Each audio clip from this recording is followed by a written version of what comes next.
Hey everyone, I'm Josh, the founder of Upright Media and the host of Press Refresh, and today I'm going to talk to you about how to get a job that will get your foot in the door in the creator economy, what it takes to stand out, and most importantly, get paid. If you've never done it but always wanted to get started, the timing doesn't get any better than right now. Whether you have aspirations to be the next big video editor, a social media wizard, or you're thinking about managing creators' brand deals, this video is for you. Everyone has to start from scratch and build up their skills in order to land a rewarding job that will allow them to grow within the digital space. And today, I'm gonna talk about a few of those jobs that are always in demand within creator companies. Oh, baby.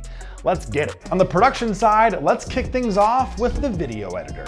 We all know content is king, and whether it's a long-form YouTube video or a short-form TikTok, it's critically important to have high retention storytelling mechanics and a compelling end product. Because of this, video editors will always be in demand. So if you want job security in a creative field, you cannot go wrong with becoming an editor. First things first, start. Seriously, just edit. Grab some software and start familiarizing yourself with the act of cutting, pacing, and comedic timing.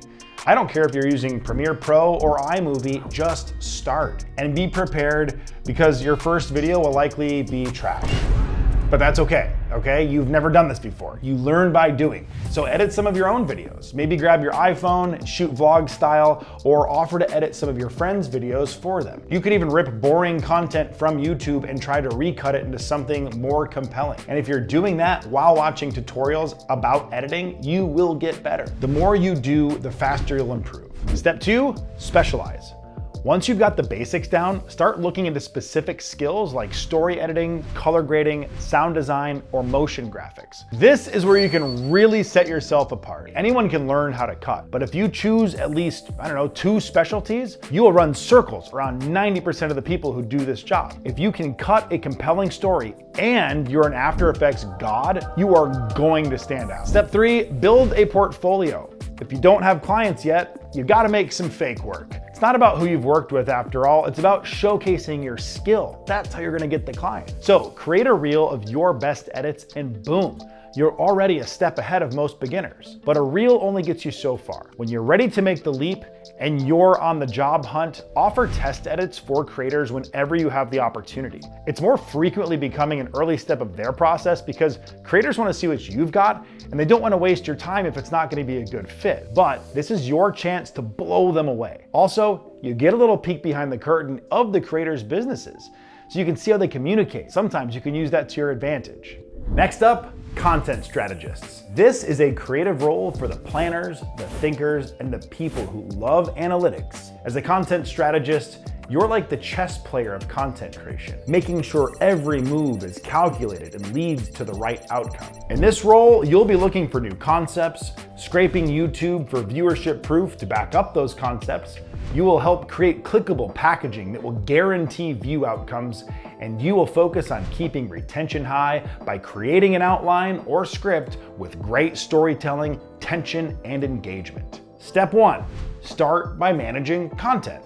You can't strategize if you haven't gotten your hands dirty. If you can offer your time to a creator to manage the back end of their YouTube channel, you'll start to see the results of good videos and bad videos, great thumbnails and terrible thumbs, how to get a 95% intro retention, and how to cut the boring stuff when you see massive drops in AVD. The point is to learn the rhythm of the content creation process and to figure out what works and what doesn't, and optimize it based on data. Step 2, become an analytics expert.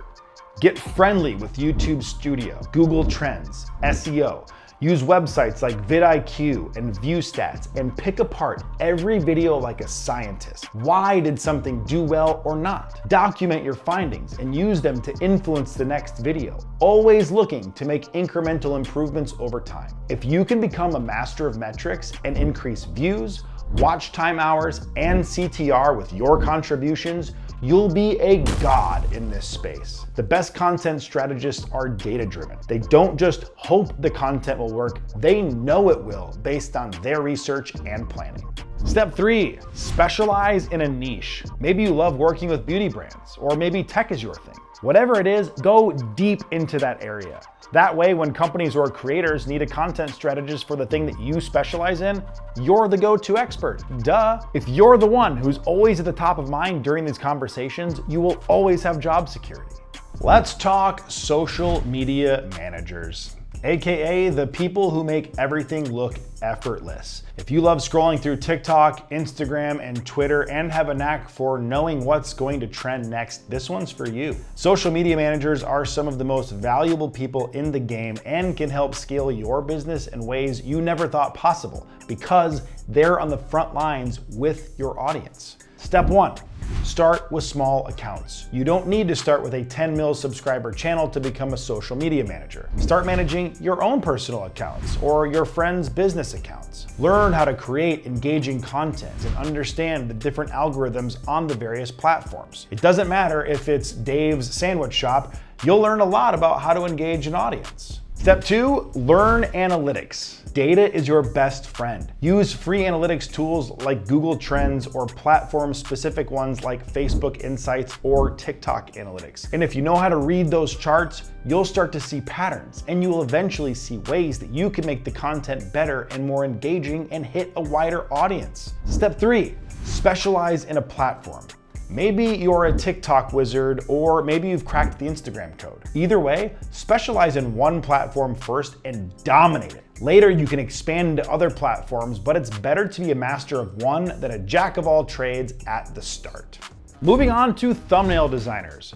Packaging your video is more important than the video itself. It does not matter how amazing the content is or how hard everyone worked on it if no one clicks on the damn video. So you need a designer who understands how to make super clickable thumbnails to grab people's attention and get them watching. So step 1, learn the basics. The great thing about design is that you don't need a fancy degree to start. I know this from experience because I taught myself when I was in high school and then dropped out of a fancy design college because I knew more than 95% of my professors by the time I got there. So grab Photoshop, Illustrator, hell, even Canva if you're new to this. Here's some simple things you can do. Design simple thumbnails, design logos, banners, whatever it is.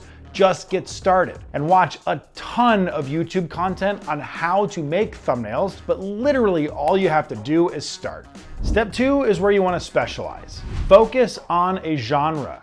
Most designers will start with a niche that they're passionate about because they know a lot about it. If you play a lot of Fortnite, for example, you probably have some ideas on what would make a great Fortnite thumbnail. Obviously, this is one of the most oversaturated parts of YouTube, both gaming and Fortnite. So if you want to really stand out as a designer, you might want to choose a more specific niche. Step 3, build an online portfolio. Just like the video editors, you need a place to show off your work. Dribbble and Behance are two great platforms where you can upload your designs and connect with potential clients. You can start a Fiverr account, join YT Jobs, and just start putting your designs out there. Think of this as packaging yourself just like you would package a video. If you can get someone to stop and click on your portfolio, you're in great shape. Now let's talk about brand partnerships managers. If you're the kind of person who loves making deals, building relationships, and cashing those sweet commission checks, this role's for you. Step 1, get familiar with influencer marketing. You've got to start somewhere, so start small by negotiating brand deals for local or micro creators. Heck, if you have a channel, you can even do it for yourself. Look at what types of collaborations work and why. You can start with smaller brand deals and work your way up to big ones. For smaller creators though, there might not be an immediate monetary exchange, but it can be an experiential thing. For example, getting a creator into an NFL game to post about it on Twitter and IG, and in return, they get the VIP suite for them and their friends. It's a pretty cool place to start. Step 2, understand contracts and negotiation. You've got to know the legal side of things if you want to be a killer in brand sales. Study contracts, negotiation tactics, and deal structures. You get this right, it will make you a huge asset when brands are looking for someone to handle their partnerships. And on the creator side, it will allow you to know when you can push back and how much money should be involved in the exchange. Step 3, build a network. In this business, who you know is just as important as what you know. Arguably more important. Attend networking events, webinars, and join online communities where brands and creators intersect. There will be more money made in the course of your career in brand sales because of the relationships that you build than in any other aspect. So start building. Last but certainly not least, community managers. These folks are all about keeping the fans happy and engaged. Think of them as the glue that holds the creator's audience together, constantly informing them about what's going on in the creator's ecosystem, where they'll be, who they're collaborating with, and offering the audience fun ways to get involved. Step 1.